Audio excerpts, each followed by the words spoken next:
Vous savez l'importance qui est attachée à tout ce qui entoure la fin de vie par François Braun. Et je pense que ce que vous faites en mettant en valeur probablement que la fin de vie, c'est la vie plus que jamais, au travers des biographies hospitalières, est une valeur importante que nous avons à cœur de porter avec vous.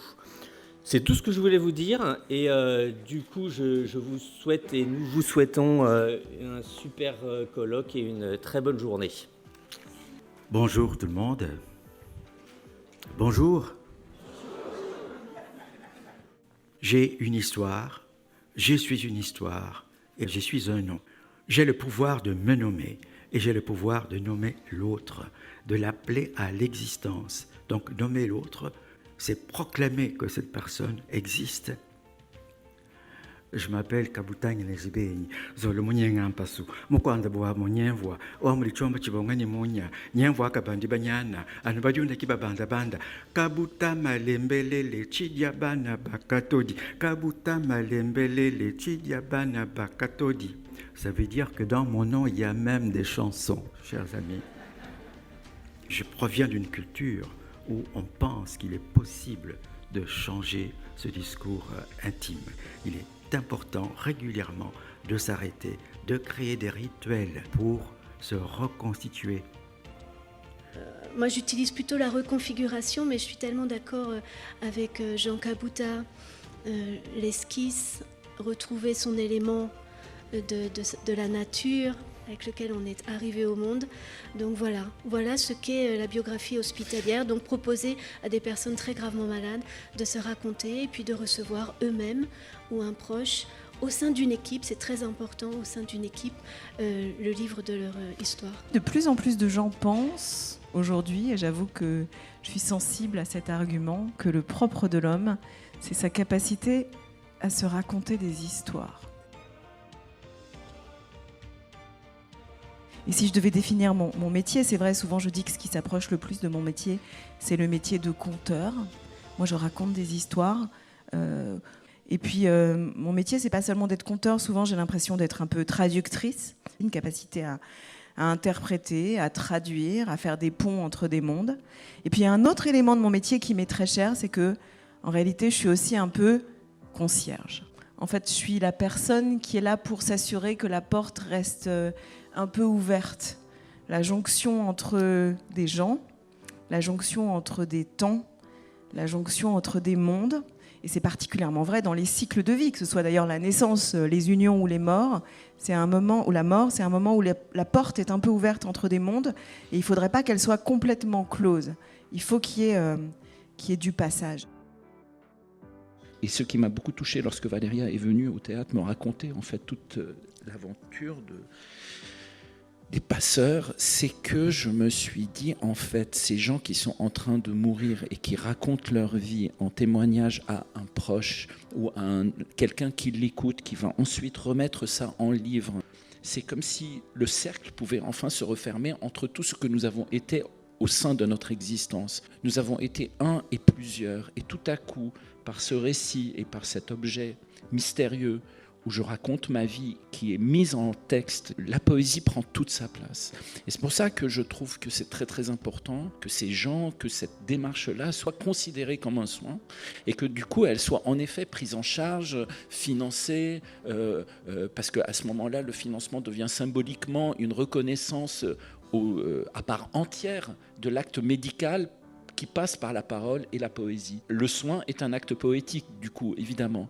Et c'est peut-être pour moi cette jonction-là qui m'a fait accepter de venir aujourd'hui prendre la parole, parce que je crois à cette jonction-là. On ne fait que proposer aux malades des aides extérieures, tout aussi généreuses qu'elles soient. Aide de la médecine, des médicaments, des chimiothérapies. Cela est-il suffisant pour inventer sa propre fable qui permettra de vivre encore?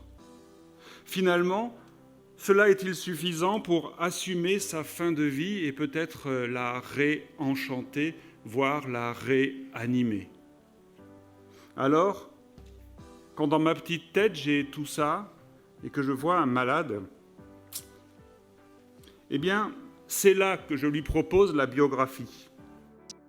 La volonté éthique dans la relation soignante, eh bien, c'est effectivement d'aider la personne à vivre du mieux possible ce qu'elle a à vivre. Et c'est là que apparaît l'intérêt de ce récit biographique, en tout cas de cette possibilité que j'ai de pouvoir m'exprimer pour dire quelque chose de moi. Le récit biographique devrait au fond être ce qui devrait guider la pratique quotidienne des différents professionnels, quel que soit le service dans lequel ils exercent, dès lors que l'on veut réhabiliter la parole du sujet dans la pratique soignante ordinaire.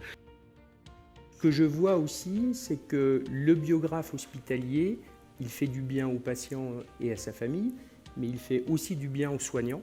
Et que je pense que ça fait partie de ces tiers qui en même temps font partie de la famille, qui sont dans le service, qui apportent un regard un peu décentré au quotidien.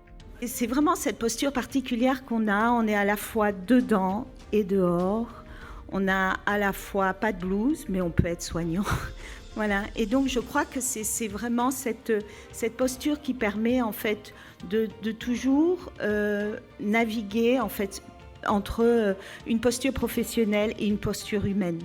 Quand j'étais auprès d'un patient, ça m'a vraiment marqué. Vous savez, des fois ils désinvestissent complètement leur corps, donc ils n'ont pas de pudeur, ils ont peut-être la couche qui est là, ils me reçoivent avec le t-shirt mal mis. Enfin c'est. Et plus il se mettait en récit, plus il a commencé à baisser son t-shirt, à remonter le drap, à se relever. Et j'avoue, cette image, pour moi, elle est vraiment un symbole de ce qu'on apporte aux personnes. Et que le fait de pouvoir, à travers le récit, puiser en soi cette énergie qu'on porte tous, cette énergie vitale, et d'avoir le courage d'être soi. Et je pense que les personnes, quand elles finissent leur récit ou qu'elles savent que le livre va être édité, il y a une sorte de fierté. Et cette fierté, en fait, on la retrouve dans le patient, on le retrouve pour les familles qui sont fières qu'un de leurs proches ait pu faire un livre.